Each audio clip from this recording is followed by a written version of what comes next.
Everyone, Hansard Broadcasting, thank you. And now we go into outcome 2. Senator Chandler. Thank you very much, Chair. I just have some questions about a planning application for Brisbane Airport. Am I correct in saying that the department has received a planning application for approval from Brisbane Airport regarding building Psyquantum's facility? Sorry, Senator, I didn't quite catch the last part of the question.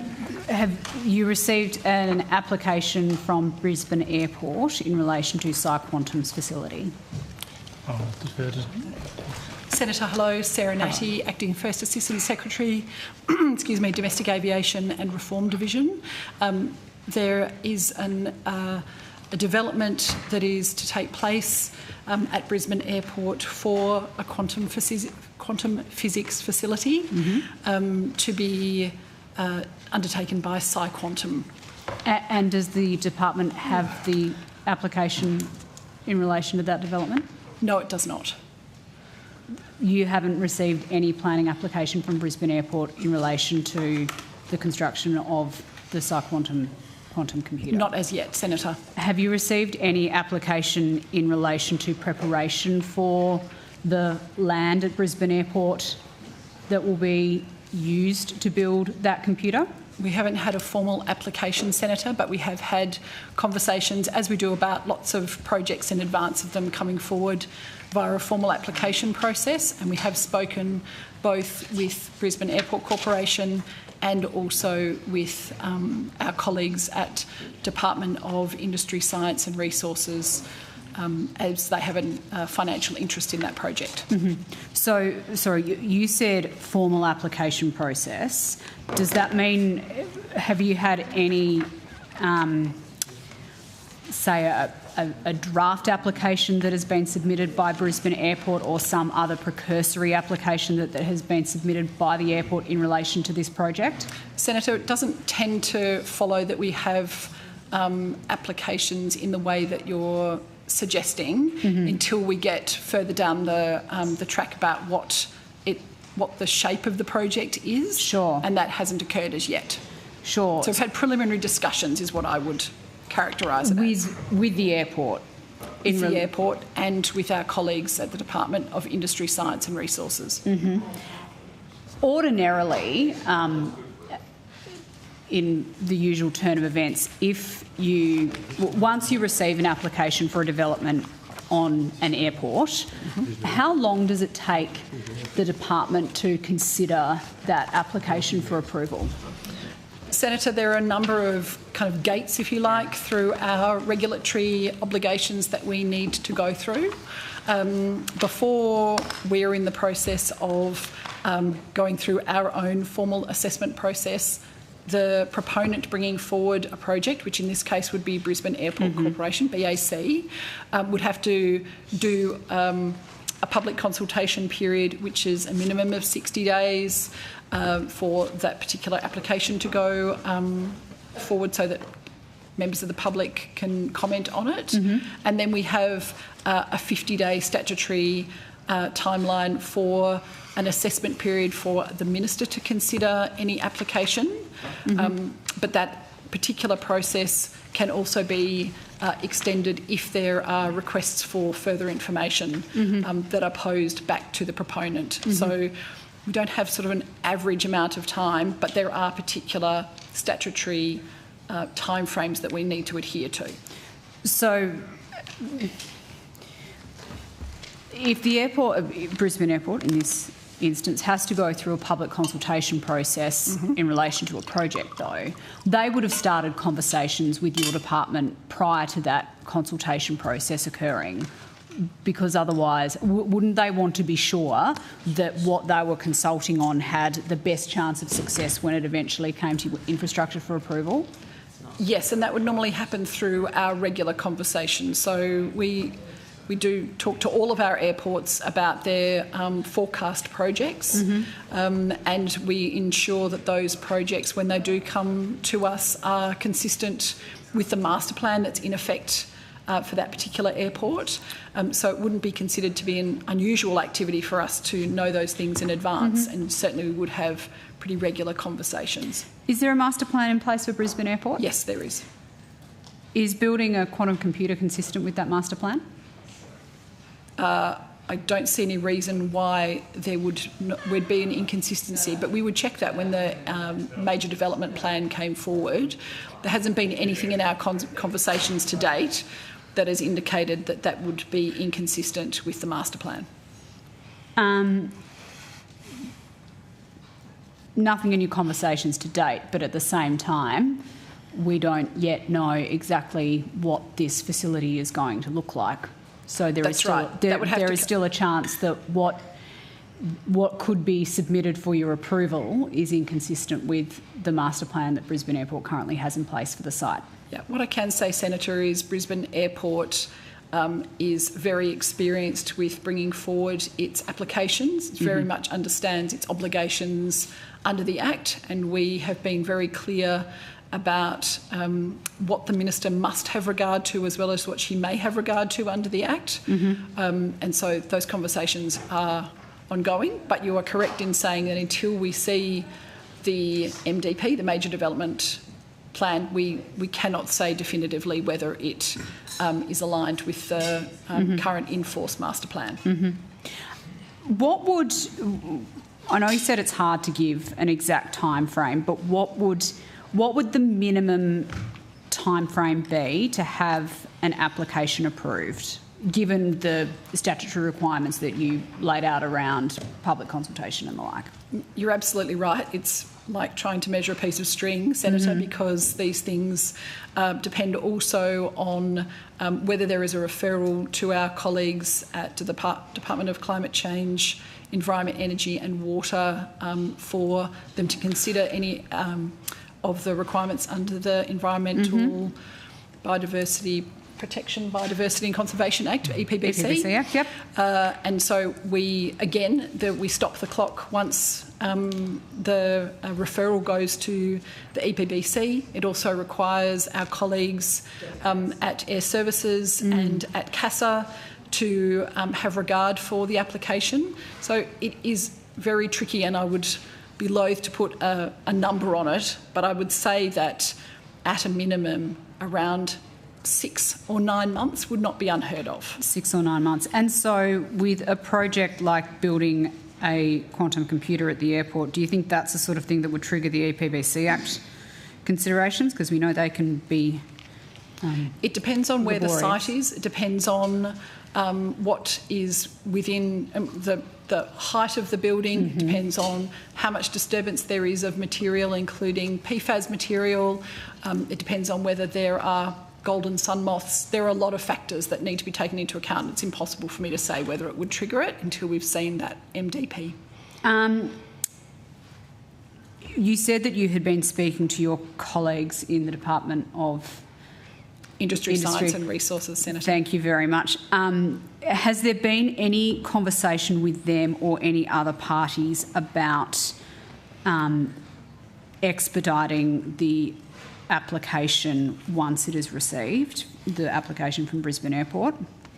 I have been very clear with all parties, including Brisbane Airport Corporation and, for that matter, all other airports whom we regulate, about the obligations that we have under the Act and the obligations that they as proponents have under the Act, and there is not an opportunity to expedite when you have the strict statutory timeframes that we stick to. Sure. And when you say it takes between 6 to 9 months, usually as usual can be, it would be fair to say that that clock hasn't started yet on this particular application, because you haven't in fact received that application. The clock has not started yet, Senator. Okay, thank you. I'm happy to hand the call on at this point in time. I might come back if I have any further questions, but thank you very much. Groovy, thanks. Senator Waters. Thanks, Chair. Thanks for your time this afternoon. I live in Brisbane, so I've got some questions about flight noise around the Brisbane Airport and Greater Brisbane, and I'm asking them on behalf of the Brisbane Flight Path Community Alliance, who I'm no doubt Sure, you're very familiar with their advocacy. So first of all, some questions in relation to the Senate inquiry into aircraft noise 2024 recommendations. What is the status of the department's implementation of each of the 21 recommendations from the Senate inquiry? Senator, the government is yet to respond to the inquiry. Yes, so what is the status? Well, Ms Natty might have more, but essentially we are in the process of providing advice to government in response to the inquiry. There are, of course, a number of recommendations which reflect initiatives that have already been undertaken by government, but yeah, the response is in development. Yeah. When was it due?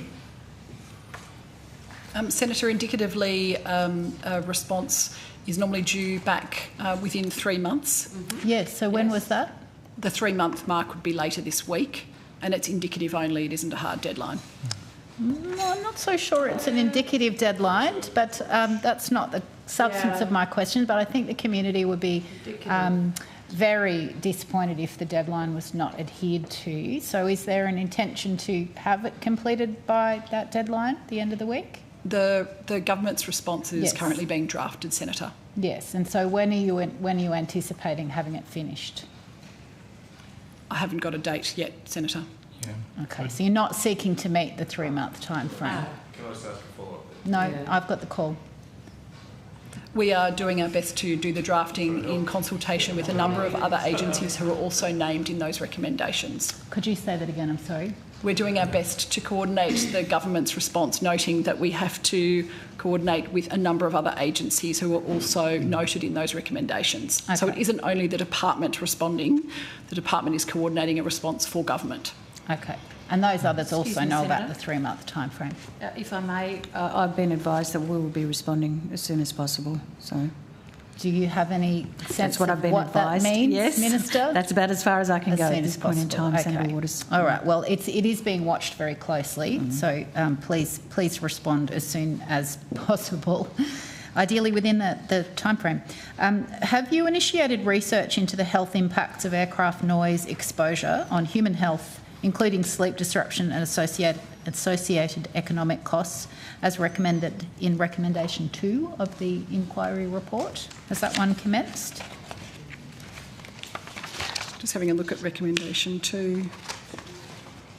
Research into the health impacts of aircraft noise exposure on human health, including sleep disruption and associated economic costs. Senator, is your question, has the department initiated any of those actions? Yes. Have you started the research? No, the department has not commenced anything of that Okay. nature. And are you going to? As my colleague Mr Wood has said, we will be responding on behalf of the government to each of the recommendations in turn. Okay. How are you ensuring that the continuous descent and climb operations become the standard at major airports, as outlined in recommendation 5? I might just pass to my colleague Mr Small. Thank you. Scott Small, Acting Assistant Secretary of Airports Branch. The recommendation 5 is under consideration, and we are working with Air Services and CASA on responses to provide advice to government on that. It'll be a decision for government if they accept that recommendation or how they respond to that. Okay. And what time frame are you working to give that advice to government? Senator, as Ms Natty said, we are working as fast as possible to provide that advice. Right. Okay. Has the department mandated yet that nighttime aircraft operations at Brisbane Airport comply with ICAO Chapter 14 Balanced Approach Noise Management Rules, which is in recommendation 6? Yeah. Senator, the balanced approach to aircraft noise recommended by ICAO is a series of measures that effectively recommends that the first way of treating noise is at the source, so aircraft design, aircraft engines, those sorts of things. It runs through a number of other opportunities to address aircraft noise, land use planning, operational measures, and as a last resort, operational restrictions. I think Australia's approach to aircraft noise has effectively been consistent with that approach for many years. So, Okay. for example, Chapter 2 aircraft, the noise, effectively noisiest and older aircraft are no longer allowed to operate in Australia. Okay, and nighttime aircraft operations in particular, has that been mandated? Well, I think, and others may have more, but I'm sorry, could you speak up for me a little, or perhaps Hansard? Of course, Senator. Thank you.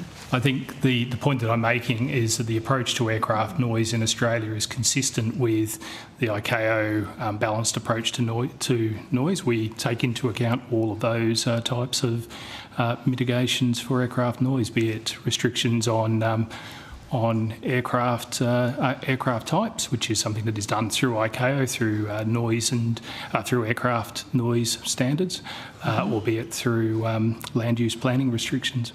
Okay, so it is mandated, or it's not mandated, but you do it anyway? Well, I think different aspects of it are mandated. Again, aircraft noise standards are mandated and have been for many years through the air navigation aircraft noise regulations. So the recommendation, I'm not sure there is a specific element of that recommendation to mandate. It's an approach, a set of principles. It's recommendation 6, which suggests that the department mandates nighttime aircraft operations at Brisbane Airport comply with ICAO Chapter 14 balanced approach noise management rules. Yes, Senator, that's the recommendation, but the balanced approach is essentially a set of principles, and there are a set of principles that are effectively already in place through Australia, through various noise approaches in Australia. Okay. I think the community lacks confidence that they're being complied with, hence the suggestion for them to be mandated. So that was why I'm asking you whether they're mandated, but I think you're saying no. Well, I think they're being mandated in a range of different ways. I mean, the ICAO balanced approach does not specifically mandate a type of regulatory approach for specific airports. It's a set of guidance on the types of mitigations that can be put in place to respond to aircraft noise. Okay. Can I move now quickly to the aviation white paper? What's the current status of the implementation of the noise-related recommendations in that 2024 aviation white paper?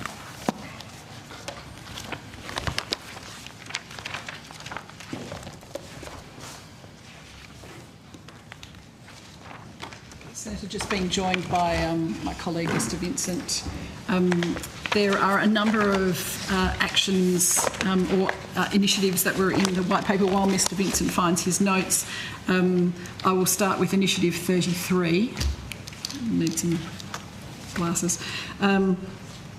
So initiative 33 is to improve transparency about aircraft noise impacts.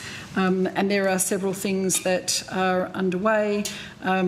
There's the Minister's Statement of Expectations to Air Services Australia under the Air Services Act of 1995 outlines the government's expectations.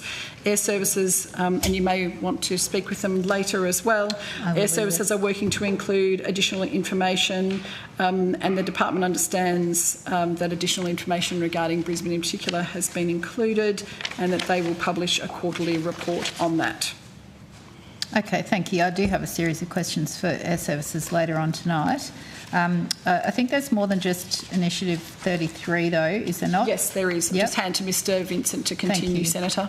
Ben Vincent, Assistant Secretary, Domestic Policy and Programs Branch. As you're aware, Senator, the Aviation White Paper included a number of initiatives intended to enable a balanced approach to airport planning and noise.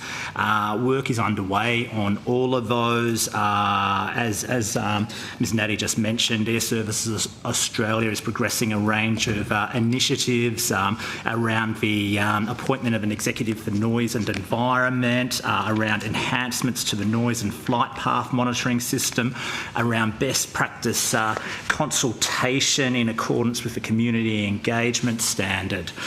Beyond that, there are initiatives around developing guidance on flying considerately for aircraft operating under visual flight rules or outside of controlled airspace to minimise noise impacts. Work is on foot on that. There is scoping work underway around updates to guidelines for community aviation consultation groups. There's a fair bit of activity on foot. Okay, thank you. So there's a bit underway. Are there any that have been completed? Let me check, Senator. Sorry, wrong part of my brief.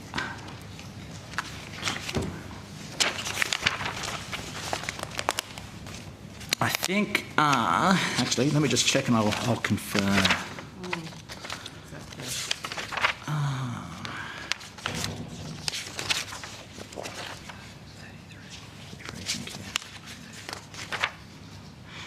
Okay, I believe that in terms of Initiative 37, improve engagement with communities affected by changes to airspace and flight paths, that one is complete. Air Services Australia is applying the community engagement standard in consultation processes. I believe that, and Air Services will be better placed to discuss this a bit later, but I do believe that an executive has now been appointed for noise and environment too. Okay, thanks. I'll take both of those up with Air Services later on. Will the department consider introducing legally binding noise thresholds for airports across Australia? I think that would be a matter for government, Senator. Okay, are you doing any policy work to examine what that might look like and entail? I'm very much focused in my area, Senator, on delivery of the initiatives outlined in the white paper. Okay, so is anyone doing any work on considering legally binding noise thresholds for airports? No. Okay. No, Senator.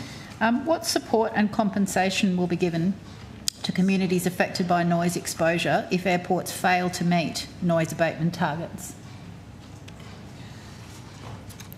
That's not something that we're currently considering, Senator. Are you assuming that they will meet those targets and therefore you don't need to think about compensation and support for what happens when they don't? I think your question, Senator, assumes that there is legally binding noise targets, and I don't believe that to be current policy or legislative in the legislative framework. Okay. But to go to that issue, one of those initiatives around enhancing the noise and flight path monitoring system will see more public reporting on non-compliance with noise abatement procedures at major airports. Okay, thank you. So your and what? will be confirmed in public. That's right. So you'll be validated on a website. That's great. What progress has been made, if any, in working with the National Airports Safeguarding Advisory Group to update the National Airports Safeguarding Framework by 2027?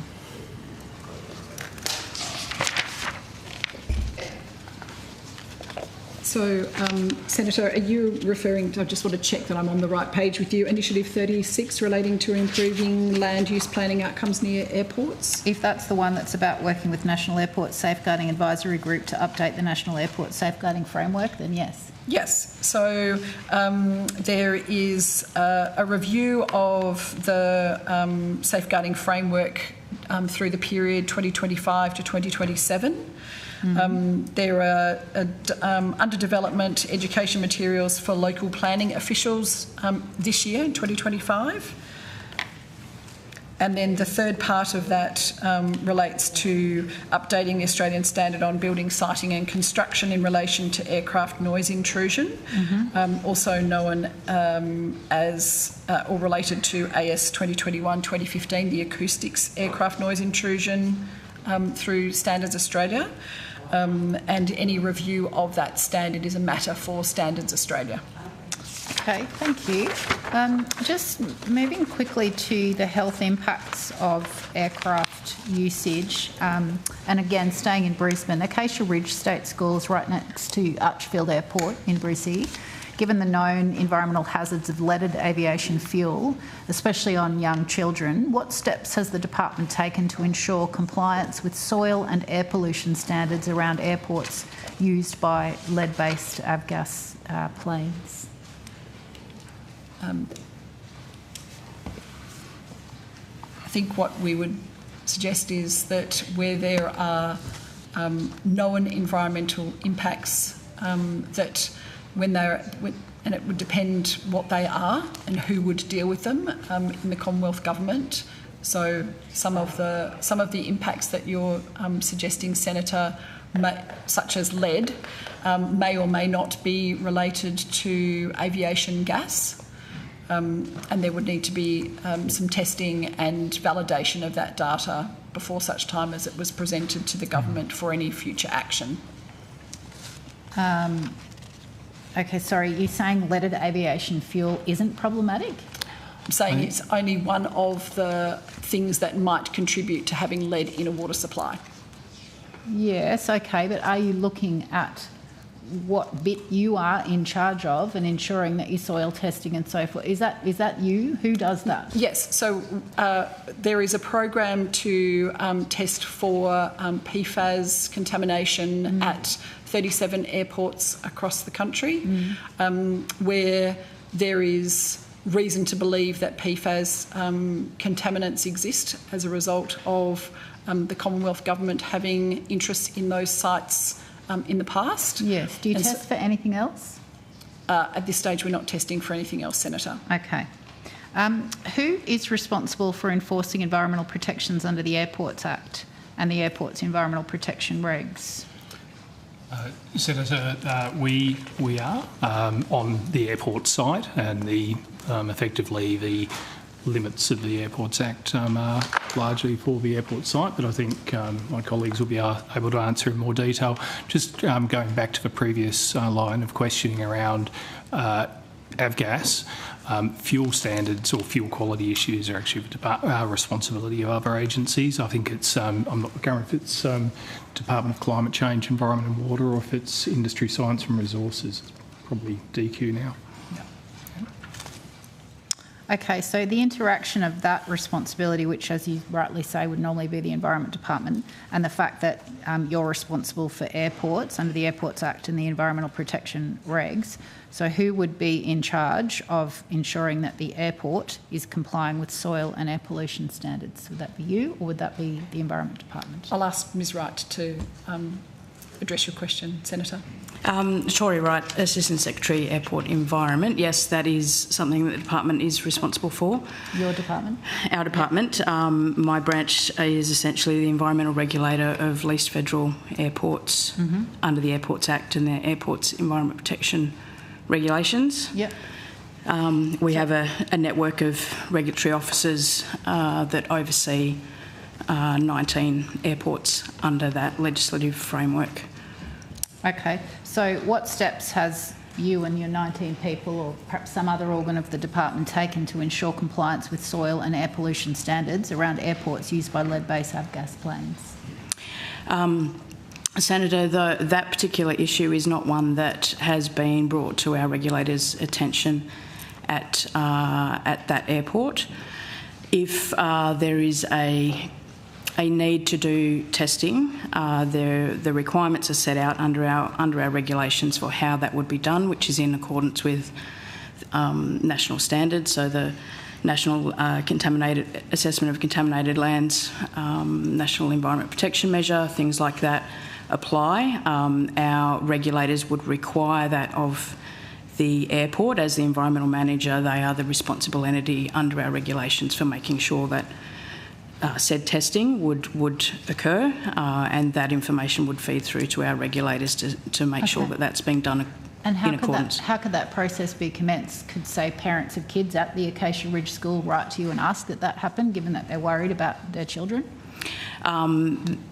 By all means, you know, that correspondence can come in our direction.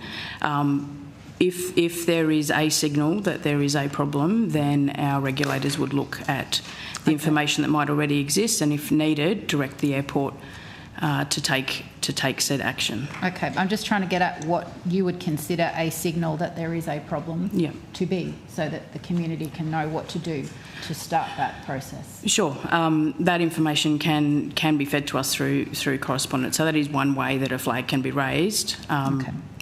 Another way would be if the airport had, through its routine monitoring and testing of the airport, which it does, if it had identified that there were exceedances of a particular contaminant that's listed under our regulations, then they would identify that through the normal channels to us as well.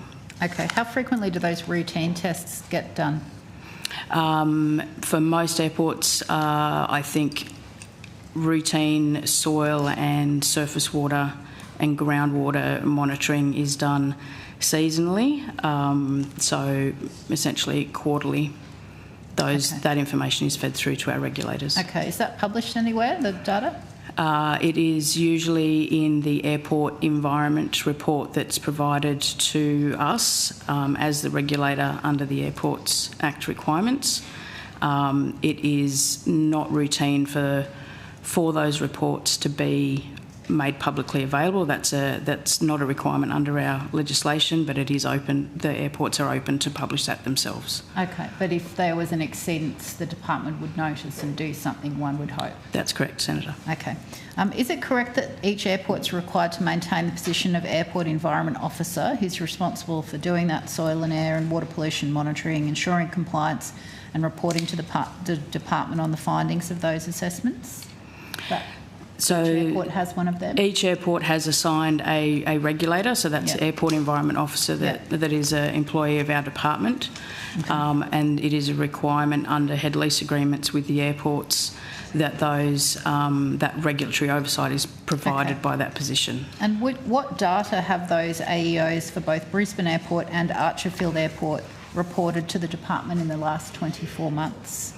I don't have that information available at the moment, Senator. Okay, could you take on notice, please? And I'd like full copies of all the AEO reports and the data sets, including whether any soil testing was performed and what the results were. Could you provide that on notice, please? I will see what we have.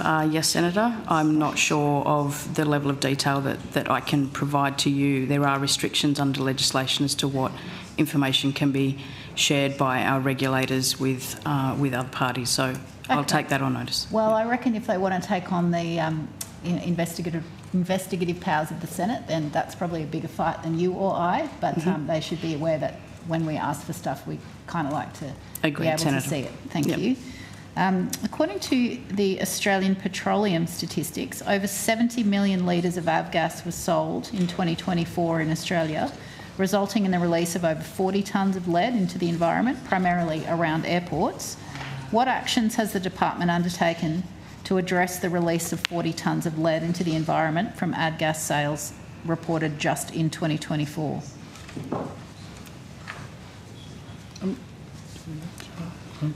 I'm not aware that we have specifically addressed anything relating to the release of avgas, Senator. 40 tonnes of lead, not a concern? I didn't say it wasn't a concern. I said I didn't think that we had done anything specifically to address that issue, Senator. Right. I well, think if you're Senator, concerned, why aren't you doing something? Senator, I think this goes to the point I made earlier that issues... Sorry, Senator. I think that goes to the issue I mentioned earlier, that issues to do with fuel quality are regulated by other agencies. Okay. And lastly, how many assessments of soil contamination related to lead emissions have been conducted under Regulation 6.07 of the Airport's Environmental Protection Regs? And what were the findings? Senator, I'm not aware of testing of that nature having been done at those airports. Okay, none. All right. And are there any ongoing investigations into breaches of environmental standards concerning lead pollution around any Australian airport? Not that I'm aware, Senator. Okay. But you are checking and you're not investigating because you think everything's fine, even though you're not looking at the 40 tonnes of lead? I'm a bit confused. So lead is a listed contaminant under the Airport Environment Protection Regulations. Yep. The limits of those regulations do not extend to the fuel that we're talking about today. Oh, so you look at lead, but not if it's come from avgas. That's correct, Senator. Who made that silly rule? I don't know that, Senator. Right. Okay. How would we go about? Who writes the rules that says you don't? It's just a reg, is it? We might take that up with the... So the Airports Environment Protection Regs 1997, as the name suggests, an old piece of legislation. Yes. The schedules attached to those regulations have contaminants listed for air, noise, water and soil. Yeah. Lead is listed as a contaminant under those schedules. The scope of what we regulate under those under those regulations is defined, elsewhere in the regulations, but does not extend to aviation fuels. Okay, thank you. We'll take that up with the powers that be. Thanks for your help. Thank you, Chair. Thank you. Senator Gedzi. Just before you leave, the Senator Waters' questions on response to the Senate inquiry, and I note the Minister was upholding the authority of the Senate in assuming that timelines are being kept, but it sounds like timelines of the Senate seem quite arbitrary in this section of the department, given that it's due to be tabled to the Senate, the government response, within a week. We haven't even sent a draft of the response up to the Minister for her consideration. Is that the case, Mr Wood? I would need to confirm if a draft has been sent there. I do. Well, from what I heard from the officials' evidence was that you're still working on the draft. Yeah, I think that may be the case, Senator, but I haven't seen that particular document myself. I would observe that it is a complex report with over 20 recommendations and, of course, was delivered just prior to the Christmas period, so part of about 3 months has been taken up through the Christmas period. That said, recognise and obviously take very seriously the obligations to provide a response to government for consideration as soon as possible. I know you say that, but it doesn't seem like it, because the senators, 3 of them which are here, actually 4 of them are here, who participated on that inquiry, along with the countless number of community organisations across the country who wanted to see a response from the government prior to the election. It seems, Mr Wood, you say it's because everyone went on holidays. No, I'm not. Yeah, you actually did. You said Christmas.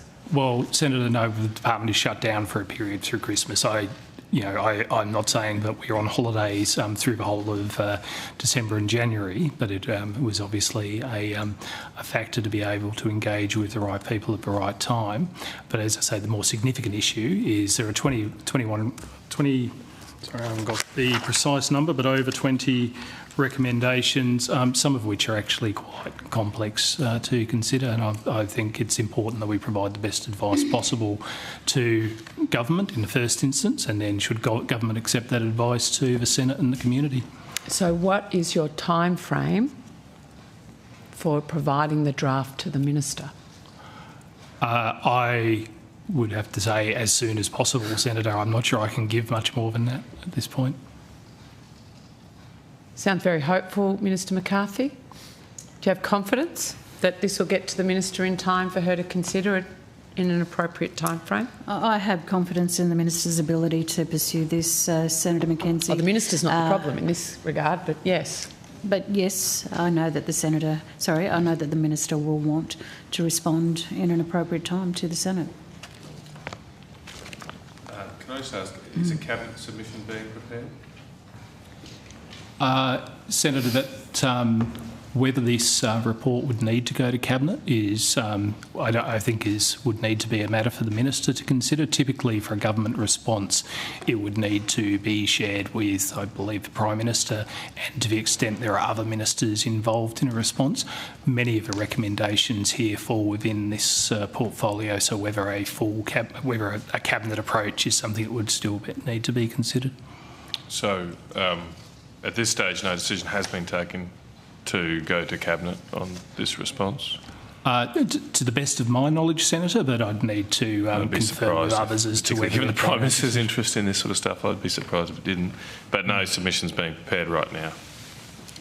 We're working to finalise a response to the... And just quickly, Senator McKenzie, just very quickly, just in, again, following Senator Waters' questions, that recommendation, I think it was recommendation 5 about the ICAO, Chapter 14, the text of the report makes clear that it is about particular aircraft types, and the view here is particularly the A380 at 2 a.m. or whatever from Brisbane is on the threshold of meeting that requirement. That should be looked at closely about whether it's appropriate to be flying over while people are sleeping at night.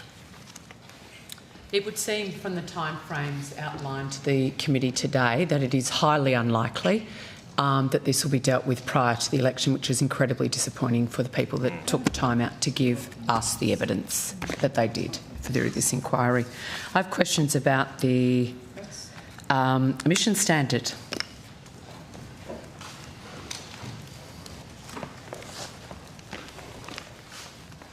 Those good questions, Larissa.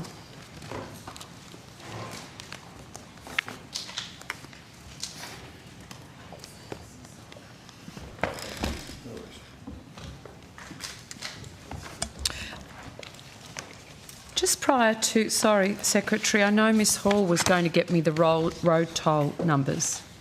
Is that able to be provided? She's nodding from the back there. Yeah, if I could just get those on the record and then we can cross it off the to-do list. Yes, I do. It's 10 to 6.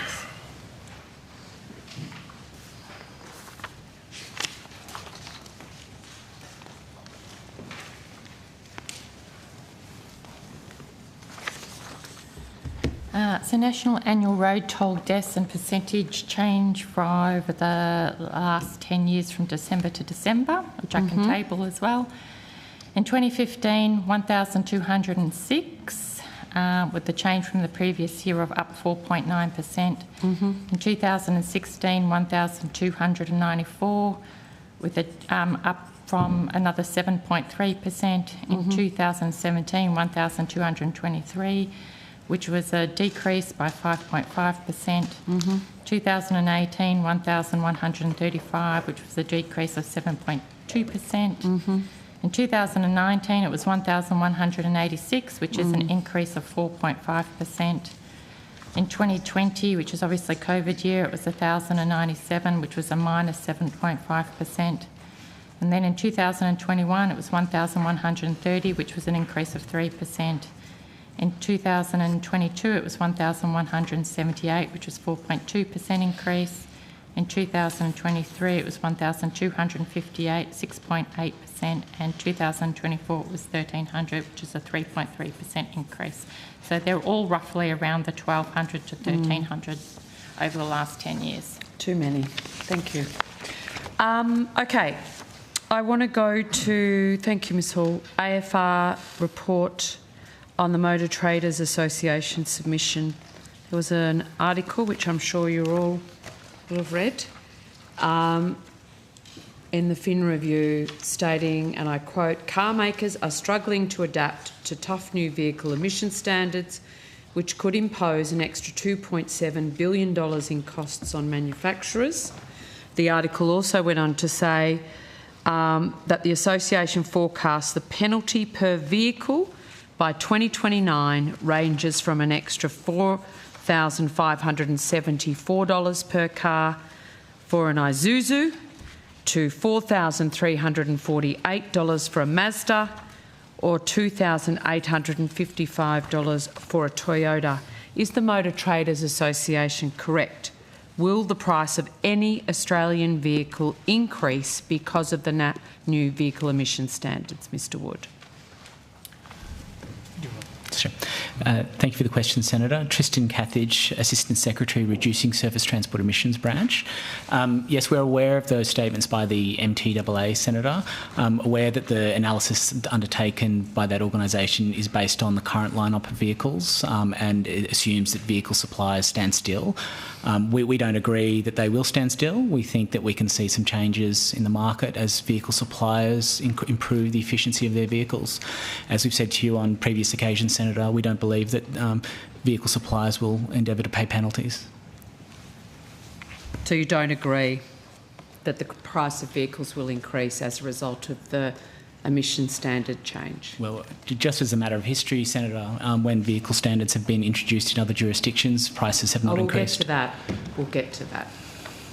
My question is a simple yes or no. Do you think they will or won't? No, because the Senator. association now says they will. The manufacturers say they will, and we didn't have this data because the government refuses to release their own modelling. So now that we have data in that's publicly reported on, you disagree with this report or the modelling or the association? Is there something wrong with it? We don't expect the price of vehicles to increase, Senator, because of the new vehicle efficiency standard. But based on what data, Well- other than your assessment of the car parks full of EVs in other jurisdictions? It's Paula Stagfirst, Assistant Secretary, Surface Transport Emissions and Policy. As outlined on page 19 of the Regulation Impact Statement, so rather than relying on modelling, we've looked at the international experience and the research and studies undertaken in markets with new vehicle efficiency standard equivalents, and a number of credible reports from other markets indicate that when taking account of things like inflation, there is no increase in price attributable to fuel efficiency standards. We've gone through this previously, the difference between our vehicle market and global vehicle markets. We're a very small market, we're an outdoor market, we drive SUVs and utes in numbers not seen in other markets, we're right-hand drive, blah, blah, blah, blah. So comparing us to other markets around the globe is kind of apples with oranges. We've done the rounds of the kitchen table with that. I'm asking you specifically about the work done by the Motor Traders Association. Are you saying it has no veracity? You disagree with it? I think yes, we do disagree with it, because I think in the same way you'd say that is a vehicle sold today in 2025 the same as the vehicles that were available in 2020. We see evolution in technology, whether that's emissions, whether that's safety. So in the same way, I would argue that saying that a vehicle sold in 2029 will be the exact same lineup that is available in the market now, we would not agree with. So is the Motor Traders Association correct in their assertions? The department would not agree with their assertions. They are entitled to draw their own conclusions and make their own assumptions, but they are not assumptions that we would support or agree with. Will the price of any Australian vehicle increase because of the emission standards change? As we've said, Senator, no, we don't expect that to be the case. In the past, the department has told this committee that international experience suggests that fuel efficiency standards, see, I know the TPs as well as you do, did not lead to higher prices for vehicles, and you clearly stand by that advice. We do, and it's not TPs, it's evidence. Oh, it is. It's the same. It's seriously the same. No, you've got grammatical structure and words.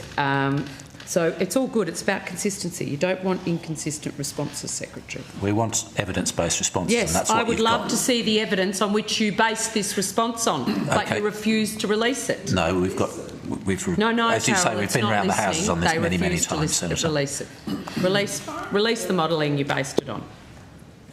As you know, that was subject to a public interest immunity claim by the Minister. Exactly. But there's so please don't evidence tell them from every other jurisdiction. It's actually, we would love to be able to discuss the veracity of your modelling. We can't because you refuse to release it. So we're going to actually rely on publicly released data that's prepared to be put under scrutiny. So if the motor traders are wrong about the price of cars increasing because of the emissions standard changes, have you engaged with the Motor Traders Association to let them know where they've gone wrong, why they're wrong, etc.? Yes, Senator, we talk to the MTAA all the time. They're one of our stakeholders. We engage regularly. But I would say, Senator, even in some of the articles you're quoting, the CEO had indicated that they don't expect vehicle suppliers to stand still, that they expect to change their lineup of vehicles exactly as Ms Stagg has outlined. So you have met with the motor traders post the 11th of February? I would have to check I might have to take that on notice, Senator. But you've spoken to them directly about this piece of modelling? We've corresponded with them, yeah. I have a copy of that correspondence, thank you. Or is it a text? I'm not sure. I'd have to double check, Senator. Is it from you? I'm pretty sure I've spoken to.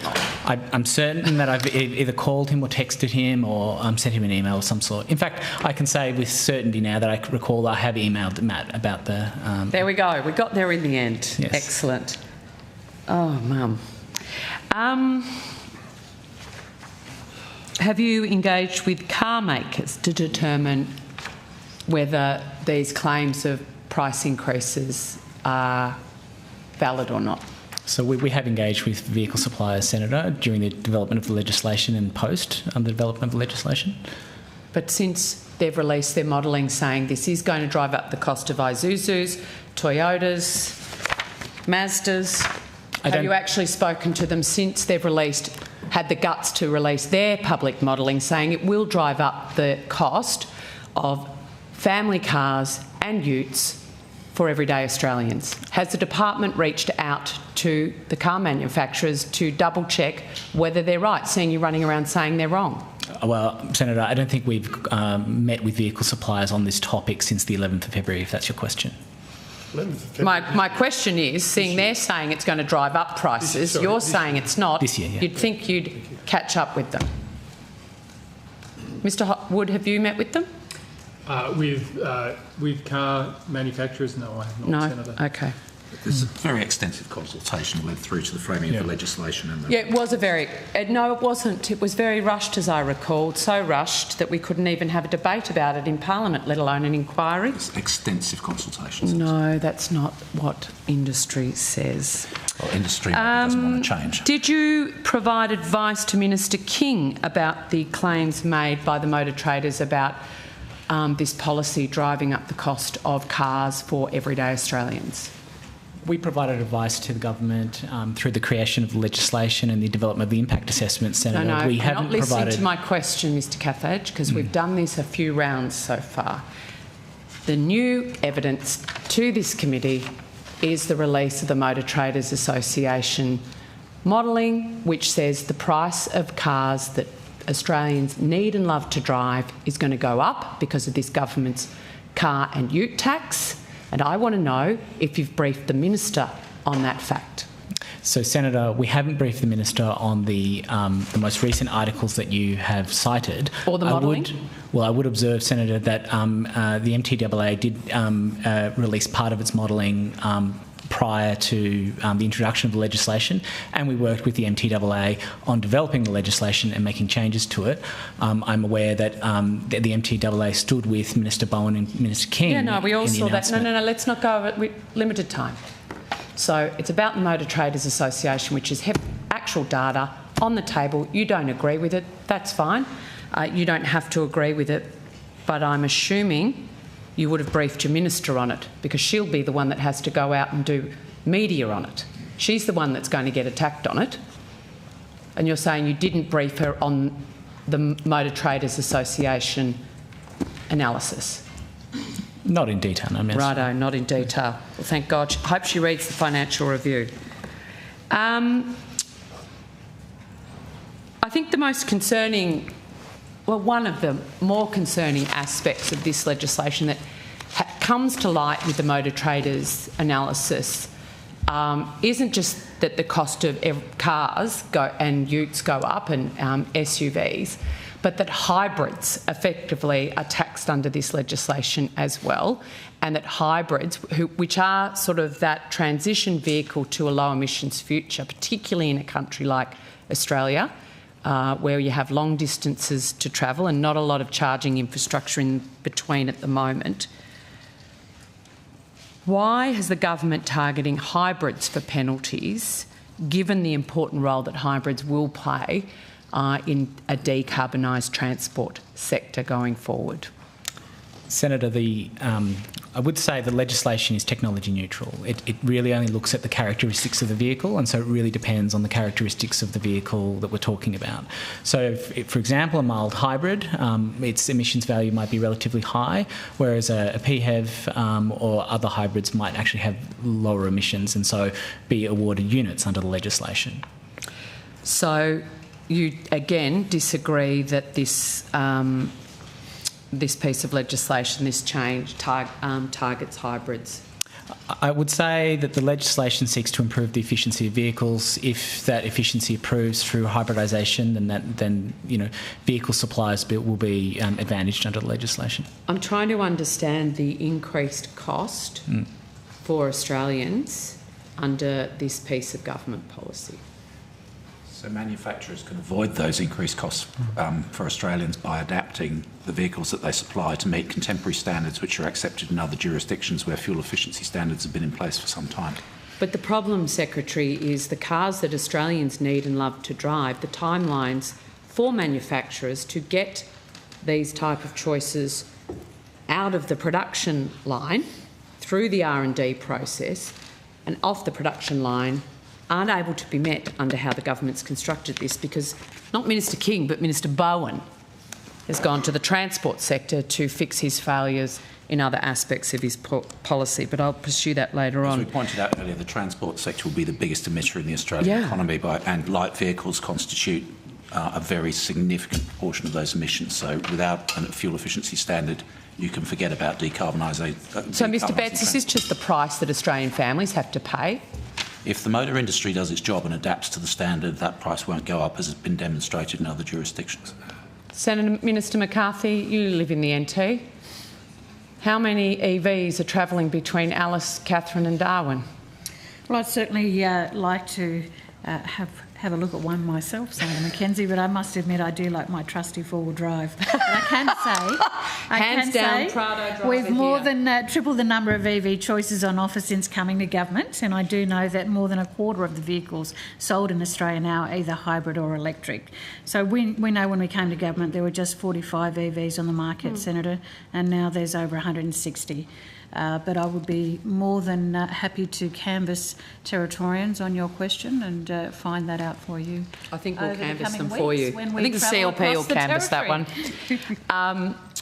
Because the reality is that they are more expensive and they don't exist in the specifications that Australians like Territorians, particularly those that live outside of Darwin, and Australians that don't live in capital cities and maximum kilometres they might do in a week is 30 or can plug it in every night at home. This just is a scheme for some and not for others, but I will pursue that during the election campaign. In March, Senator Canavan, you wanted the breakdown between hybrids and EVs? Yep, and some others as well, but yep, the 24%, I think. So Senator McCarthy mentioned what percentage of the sales are electric? Yeah, sorry, Senator, I missed the first part of your question. Well, Senator McCarthy, Minister McCarthy just mentioned that 24% of sales are hybrid or electric. What percentage are electric?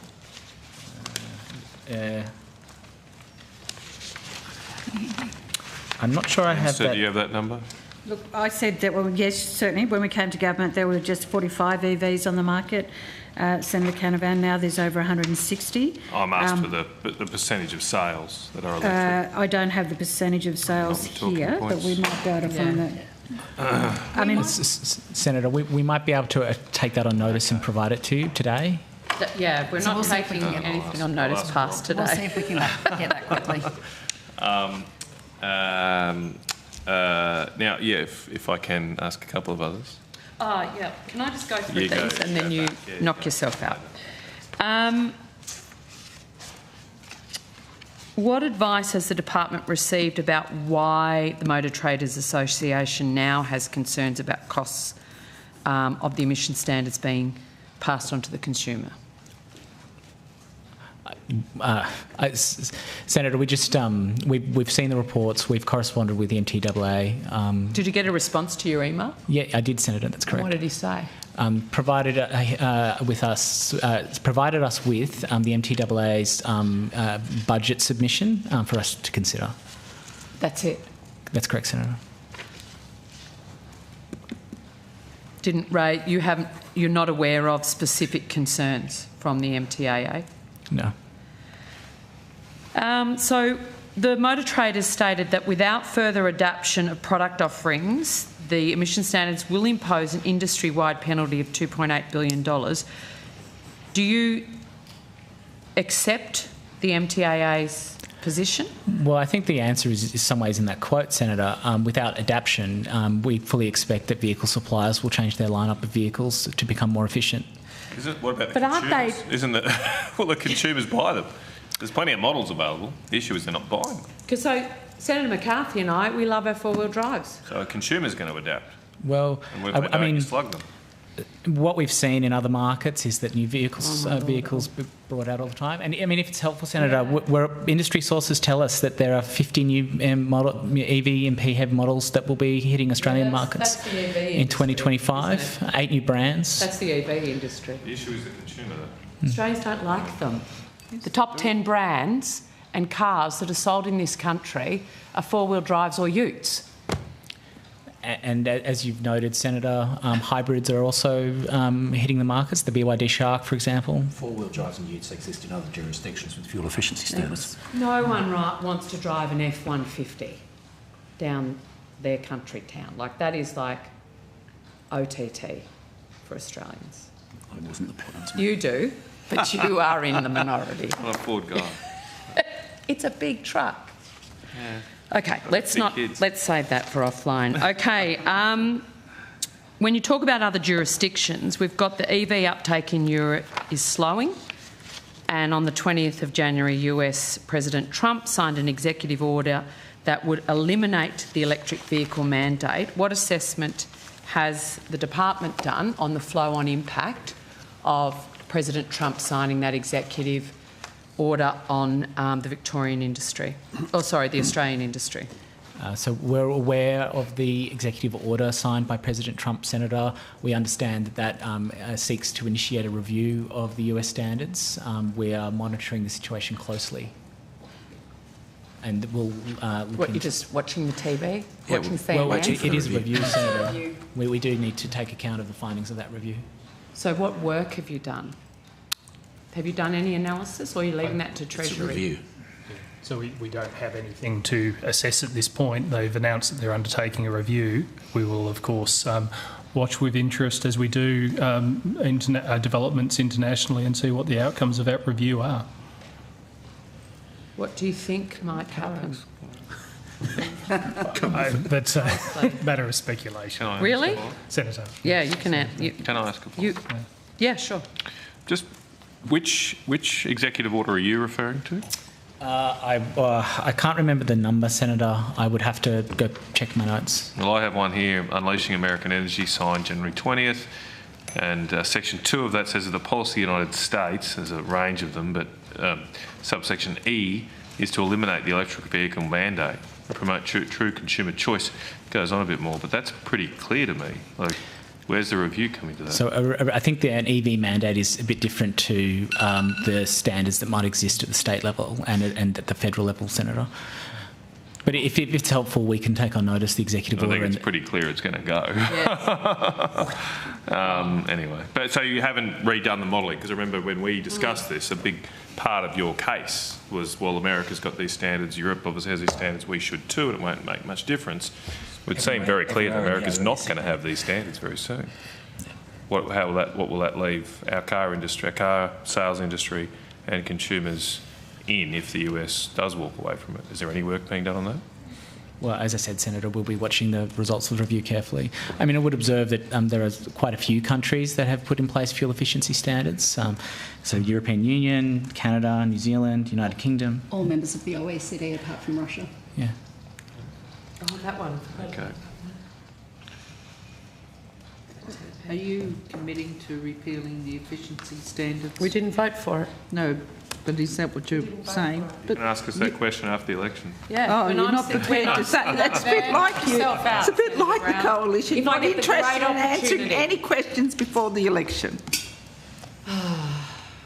Australians have a choice. Hope they make the right one. Let's hope they get some answers. Can the department explain what slowing EV sales will mean for the emission standards? Well, Senator, as I would say, I mean, the standard is technology neutral. Suppliers have a range of ways in which they can meet the standard. No, but... Okay. Well, all right, I'll read what our own Federal Chamber of Automotive Industry stated.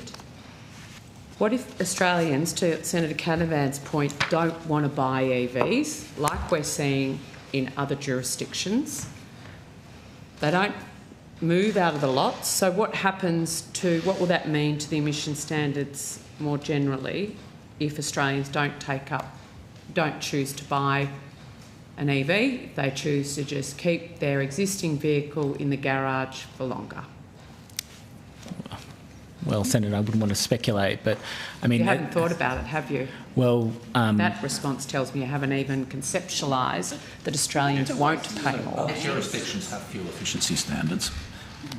And you're saying that EV sales are falling in those overseas jurisdictions, which precisely demonstrates the point that this is technologically neutral regime where Australians can have their own choice, and that will be reflected in the types of vehicles they buy, and it's not uniquely about EVs. So will reduced sales of EVs mean higher penalties for manufacturers? Not necessarily, Senator. Unpack that for me. Well, I mean, the way the legislation works is it establishes a standard. As vehicle suppliers bring in vehicles, the qualities of those vehicles are assessed, largely based on the weight and the CO2 of that vehicle. Then the results of those vehicles are summated over a year, and a score, which is called the interim emissions value, is generated. Vehicle suppliers then have a number of years to reduce that score to zero, and are awarded units based on that IEV. So, I mean, I guess the point we would make, and we are aware that different suppliers are going to have different strategies. So some suppliers, as you have referred to, they might lean into hybrids more. There are some suppliers that are EV only, like Tesla, or to a degree BYD, and they will all have sort of slightly different strategies in being able to deal with the standard. And I suppose that also goes to the point that we would make, which is, in fact, that the Australian market is very competitive. There are many brands on the market, and as I said to you before, many brands going to be entering the market this year as well. Come on, Bridget. You won't give the Australians a view as to whether you're going to keep efficiency standards. How about giving some certainty to the suppliers, to the companies? Dealers are furious about this. You go knock on any of your dealers' doors, because they're being asked to bear the brunt of this mad ideology. You're not going to let them know? You're not going to say I'm whether going to tell them all about your plan. Everything after the election. Black and red trying letters. to skate by. Now, the department has the department undertaken to do any work on exploring changes to when vehicles enter the standard, because the sector's asked for the point of application to be upon sale of the vehicle, not upon entry to market? Yes, Senator, we have. In fact, I would say to you, the new Vehicle Efficiency Standard Act was designed cognizant of the policy settings in the Road Vehicle Standards Act and the balance of legislative responsibility between the Commonwealth and the states, and so therefore consistent with the RVSA, the NVES Act regulates at the point of import. However, in acknowledgement of the concerns, the Minister committed in her second reading speech on the NVES bill to consider moving to point of sale regulation in the context of the review as required by Section 93 of the NVES Act. So I've just received some information that in February 2024, we were promoting, and the Secretary was just picking up on this point, that there was a sale of electric utes in Australia. Can you tell us how many of those electric utes were sold in 2024? I don't have the number of electric utes. I can give you some information about, I suppose... I can assist. The LDV T60 EV, which is the first commercially available electric ute on the Australian market. My information is that there were 28 models of this vehicle sold in Australia throughout the whole of 2024, and yet there are actually 54 Rolls-Royces sold in the same year. None of those Rolls-Royces, I think, were electric. The Minister is out there saying Australians will have the choice of vehicle, will still be able to do the work that they need to do, live the lifestyles they do, live in places like Senator McCarthy and I do, and still be able to get their kids to school safely and get across rivers, etc., when they need to, and that we will have vehicles available to us that aren't going to have prices go up. And yet every bit of data, whether it's the Motor Traders Association analysis or indeed the actual figures of these type of vehicles sold into Australia, the consumers are saying they don't want them. So it is a failed policy for this country in the timeframes that you've put forward on it. I probably just observe, Senator, that the policy has yet to take effect. It starts on the 1st of July this year. So why aren't Australians all running to buy the electric utes that you think that they need and want and love to drive? 24. How many cars in total were sold in 2024 in Australia? In Australia, how many cars? About 1.2 million. 1.2 million. It was the best year ever for new vehicle sales, including electric vehicles. Yeah, of course. And how many of the 1.2 million were electric? I believe it was around 90,000. 90,000? Yes. And how many were hybrids? I would have to take that on notice, unfortunately. The 90 doesn't include hybrids? It may include PHEVs. I'd have to double check. Okay, and we had 24 electric utes in the same year, out of 1.2 million. As I said to you, Senator, I mean, there's a whole range of new vehicles that are entering the market, including the BYD Shark, which I mentioned to you as a hybrid ute.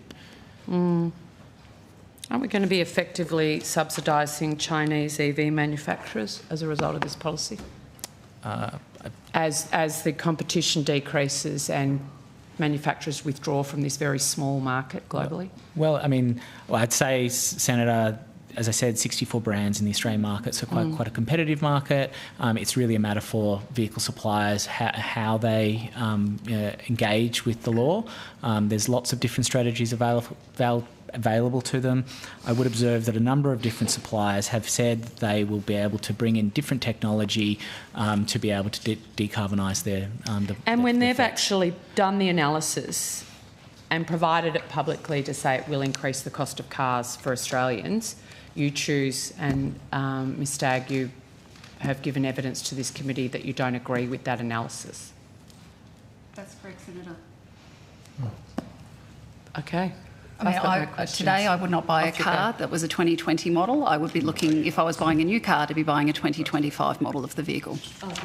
I'm sorry, Mr. You were asked the question, but the back was turned on you. No, I can't. Sorry, Chair. No, not sorry, Chair. You asked the question, Ms Stagg, and then you turned your back on her and spoke to your colleague. Ms Stagg was answering your question. Do you want to do it again, Ms Stagg, or do you just want to forget it? I think it's fine, Senator. All right.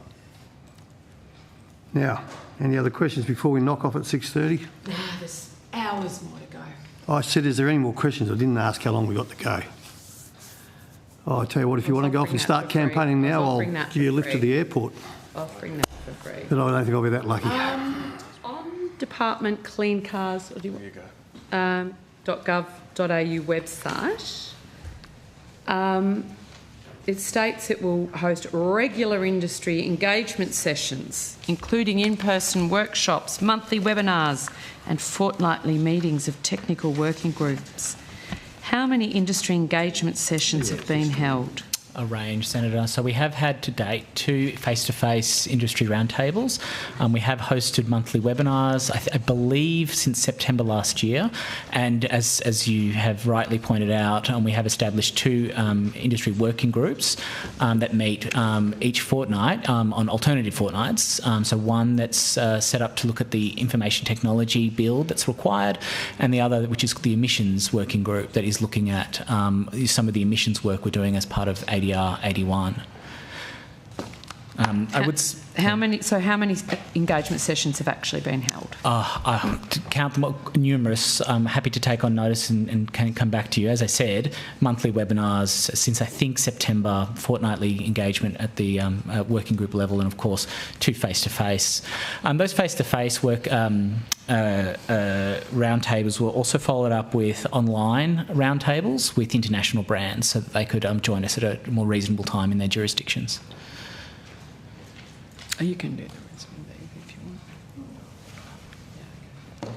want. How many people attended online? It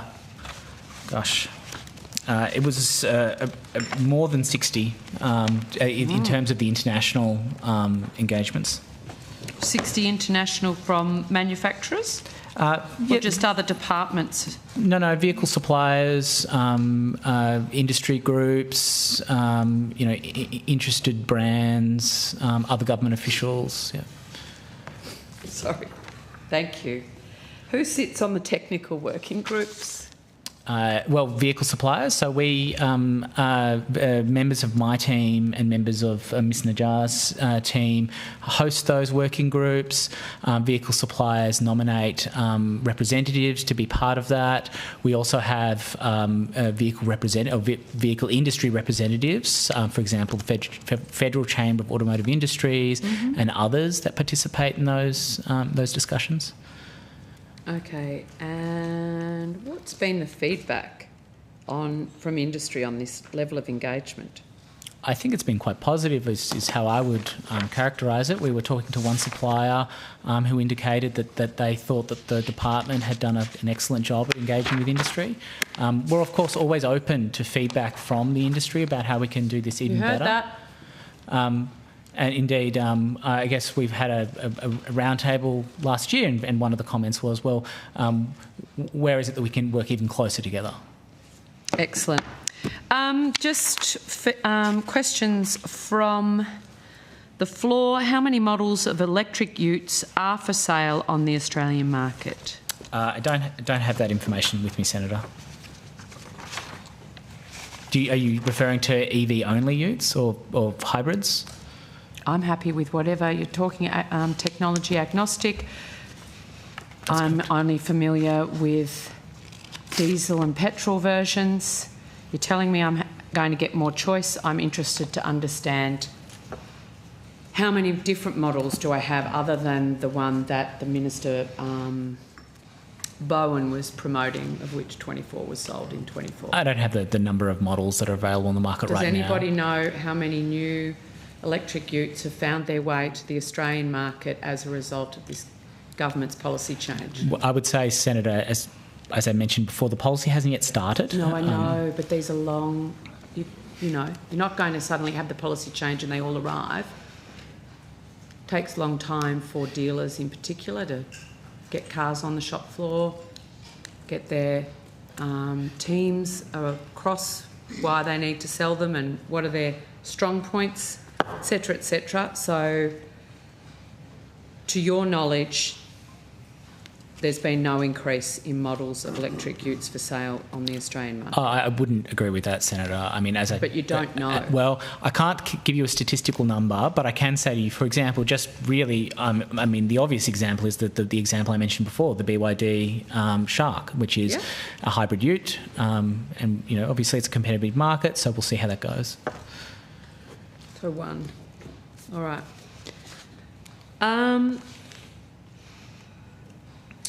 We've got 28 models. Yep. Sales of hybrid vehicles have grown significantly over the past year, with hybrids now outselling EVs. Is it still the government's policy to remove the fringe benefits tax exemption from hybrids at the end of March this year? Yes, that's right. So the fringe benefits tax is a matter for Treasury, Senator? Yes, but you don't know? Oh, I understand that the fringe benefit tax changes are indeed, as you stated. Yeah, won't change. Yep. Okay. And I can't ask you opinion, but I can ask you an opinion, Minister. Doesn't denying hybrids from the electric vehicle FBT exemption mean they'll still be treated the same as petrol and diesel vehicles by the government? Doesn't denying them. Just repeat your question. Just denying them the FBT exemption, which sunsets at the end of March, is my understanding. I can take that question on notice for you. If you could get back to us today, that would be great, but it is just an opinion. Yeah. You're treating hybrids like petrol and diesel cars come the end of March, which doesn't seem like it fits with your decarbonisation agenda. Well, even your questioning doesn't fit with your previous colleagues who actually supported this whole process. So just trying to wonder where you're going with your questioning on it, Senator. But that's an opinion. I'm backing the Australian people and the cars they need and love to drive. Australian people what your policies are. Sorry. Oh, it's all right, Carol. Is it still the government's policy to remove hybrids from the concessional electric vehicle rate of tax under the luxury car tax scheme? Again, Senator, that's a matter for Treasury. Minister? That's exactly right. It is a matter for the Treasury. You don't know? It's a matter for the Treasurer. You in Cabinet? Senator. I am in Cabinet. Do you know? That's a matter for the Treasurer. Well, it's actually not a matter for the Treasurer. Well, it is. It's actually a matter for the government. It is actually a matter for the Treasurer. As a Cabinet Minister. And each Minister, as you would know, having been in government, each Minister has their particular purview and their portfolio to follow through, and they also do that, and should they wish to bring it to Cabinet, they will. And, of course, I won't discuss anything that happens at Cabinet. This hasn't been brought to Cabinet? I will not discuss whatever happens in Cabinet, and you know that, Senator Mackenzie. You know that, Senator Mackenzie. Next question. I'm literally... Now that's the way to It's your policy. Sorry, it's your government's policy to remove hybrids from the concessional electric vehicle rate of tax under the luxury car tax scheme. Well, you were asking about the Cabinet, Senator, and I've already responded to your previous question. All right, we'll look forward to using that response. Thanks, Minister. Why is the government removing supports for hybrids when these vehicles are an important pathway to reducing the transport sector's emission profile over time? Minister? Sorry, just repeat that question. So the tax policies I just mentioned, which are the government's policies, which means they've gone through Cabinet and they're publicly known. My question is, why are you removing support for hybrids at a time when they're an important pathway to reducing the emissions of the transport sector here? I will get some responses as advised by the Minister. Thank you, Senator. Thank you, Minister. Now, I think we're getting so close to knock-off time. 2 minutes left to go. Is there any further questions? Well, there are, but maybe it's best to break if you'd like. Information we agreed to come back with for you in relation to the 24% of new vehicle sales that we cited earlier were electric and hybrid. So 9.53% of new vehicle sales in 9.53% of the 1.2 million yes, were battery electric and plug-in hybrid, and the balance of that 24% would be other forms of hybrid. How much for just electric? Not the plug-in? I believe it was 7.8%. I'll come back to you if I've got that wrong. Now, before we turn off the mics, do we have an indication we want outcome 2 back after the break? Sorry? Yes. Still want? Do we have any indication how much longer you may want? Just that I know Emma will be bombarded with queries about will we get to the other witnesses? We'll get to the... I don't think we'll do that. Okay, in that case, we will suspend and we'll be back here at 7:30. Nearly done our